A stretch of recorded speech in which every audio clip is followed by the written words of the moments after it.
Ça va? Hein? Ok. Oui, ça va. Oui. Donc de l'autre côté, ñu ngi dégg la mobilisation de libérer Bougana. De l'autre côté, ñu ngi dégg gars yi naan libérer Bougane Gueye Dany. waaw kan mooy ñëw am na leader buy ñëw ñu jéem a placé wu xool ba xam kan la jàppale ma ci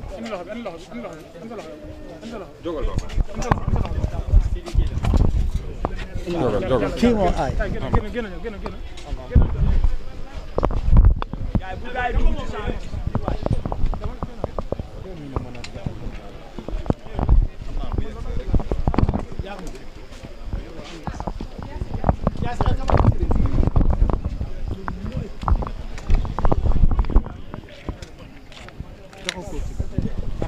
donc Sidiki Kaba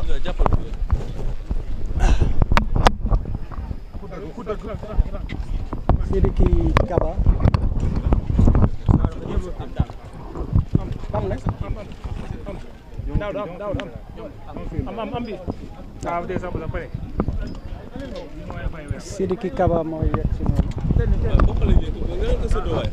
noonu dañ ko séddoo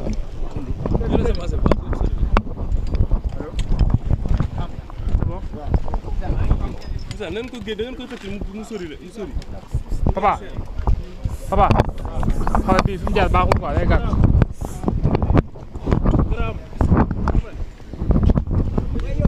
Sidiki Kaba kon moo yegg si noonu.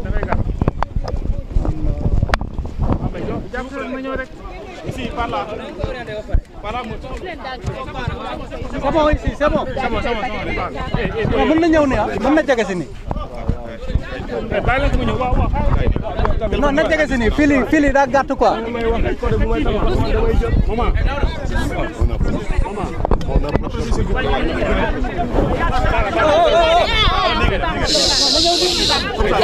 S'il vous plaît, ndànk rek dafa yàkkamti ndànk rek.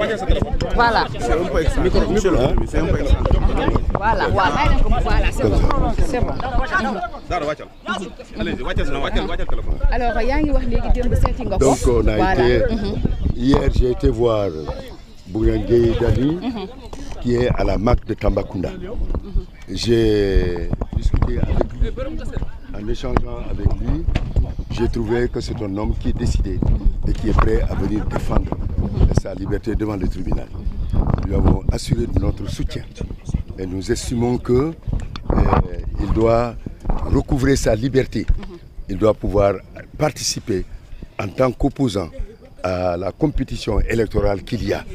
Et les conditions de détention sont des conditions qui sont difficiles. Alors dégradantes puisqu'il est dans une cellule avec plus de 40 personnes. Cela n'était pas quelque chose qui devait lui être imposé. Et nous pensons que l'injustice qu'il a subie, que cette injustice-là, la justice va la réparer aujourd'hui. Alors grève de la faim bi ñu doon wax ndax jot nga ko def jot nga ci waxtaan ak moom. Nous n'avons pas parlé de cela. Ce qui est important, c'est qu'il y a un homme qui est aujourd'hui arrêté parce qu'il a voulu commettre un acte de solidarité. Et il a entendu et il a vu, nous avons vu, les populations de Bakel sont dans une situation de détresse morale et matérielle. Tout le Sénégal, dans tout le Sénégal, il y a eu un élan de solidarité. C'est dans ce cadre, moi-même, j'avais lancé un appel pour que l'ensemble des Sénégalais d'ici et de la diaspora, et particulièrement les autorités étatiques, pour prendre les mesures idoines et urgentes pour apporter les secours pour les populations. Parce que nous avons été alertés par ces populations qui nous ont dit qu'un risque de famine risque d'avoir lieu. Un risque de famine. Parce que pourquoi? Les champs sont sous les eaux et les greniers sont vides. Bougane, c'est dans ce contexte qu'il a voulu se rendre et il a été arrêté. Donc c'est un acte, c'est comme délit de solidarité. Alors dans ce cadre-là, qui lui reprochait. Macky Sall est attendu à Dakar. Est-ce que cette question est avérée? Le problème le plus important, je suis ici à Tambacounda devant le tribunal pour venir apporter ma contribution et surtout mon soutien à une personne qui a maille à partir avec la justice.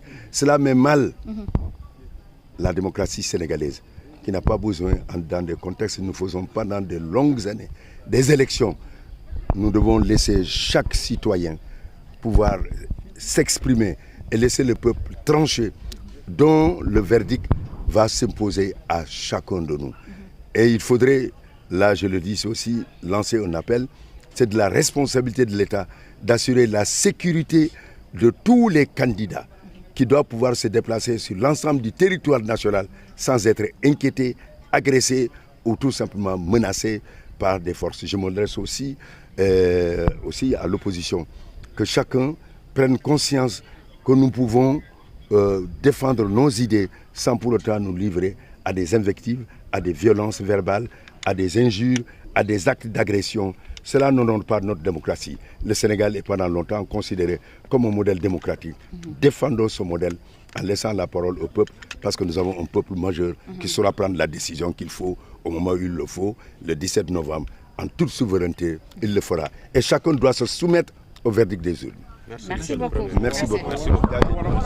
li ma ne tey di dañuy ñëw fii ci tribunal de Tambacounda pour seet Bougane démb gisoon naa ko waxtaan naa ak moom dama gis foofu ki nga xam ne mu ngi ci disposition pour défendre liñ ko jiñ nee na ma moom Bougane musul jalgati yoon ndax biñ ko bëgg a arrêté nee naa leen su fekkente ne da ngeen xalaat que dama def li nga xam ne dafa méngoo ak luy jalgati yoon maa ngi nii arrêté leen ma nekkul ci dans un esprit li nga xam ne de rébellion ou de refus d'obtempérer nee na ma tamit foofu cellule bi nga xam ne foofu la nekk cellule boobu y a plus de 40 autres personnes te loolu defe naa ne condition yooyu métti na te moom am na garantie de représentation lii yëpp suñ ko jaralee parce que la détention ça devait être essentiellement quelque chose qui doit intervenir parce que la liberté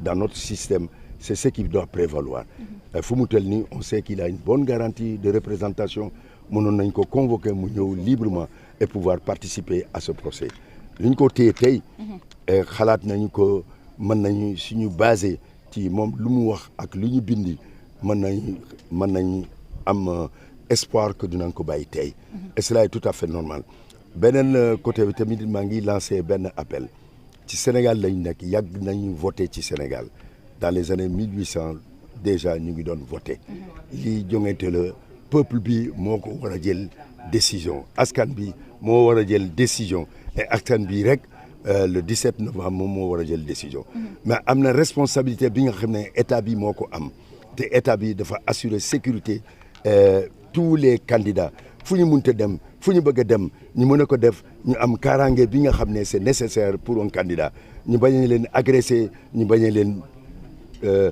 placé ci situation bi nga xam ne mu nekk situation de danger donc di wax tamit opposition comme pouvoir ñëpp war nañ bàyyi tamit seen xel que l'essentiel lii jongante la dañu war a respectante démocratie loolu la mën nga wax sa xalaat sans aucun problème parce que démocratie du leneen wax sa xalaat nga convaincre askan bi pour que projet bi nga xam ne loolu nga koy proposer loolu nangu nañ ci ànd nañ ci te ñu votel la loolu laa bëggoon wax alors de souhaiter aujourd'hui bonne chance à Bougane Gueye Dany xam naa ne place am nekkul ci prison c'est un journaliste opposant la citoyen la defe naa ne luñ ko reproché les avocats qu'il a aujourd'hui nañ démontrer que loolu taxawul te defe naa ne dina dem këram tey loolu lañ souhaité loolu tax ñu ñëw tey taxaw alors soutenir ko.